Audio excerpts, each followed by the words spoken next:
পারে নাই। আমার সকাল গুনাহ আমার বিকাল গুনাতে কাটে, সকাল গুনারকে কাটে, রাত গুনাতে কাটে, দিন গুনাতে কাটে।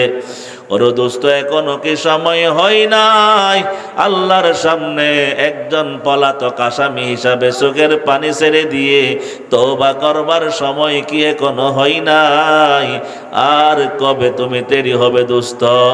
আল্লাহু আকবার। জানাজাও রেডি, জানাজার মাঠও রেডি, মাইকও রেডি, সব কিছু রেডি আছে, কিন্তু আমি আপনি রেডি নাই। জিকিরে দুনিয়া করকে দেখা, ফিকির উকবা করকে দেখ।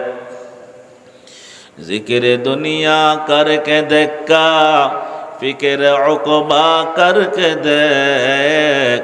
सबको अपना करके देखा, रब को अपना करके देख। আল্লাহু আকবার কাবীরা। দোস্ত, আমি আপনি যেভাবে হায়াত কাটাই এইভাবে হায়াত কাটাইলে আল্লাহু আকবার মওতের পরে কবর থাকবে না, জাহান্নামের গর্ত হয়ে যাবে। আল্লাহু আকবার। আমাকে আল্লাহু আকবার হাসরের ময়দানে আসামি হিসাবে আমাকে দাঁড় করানো হবে।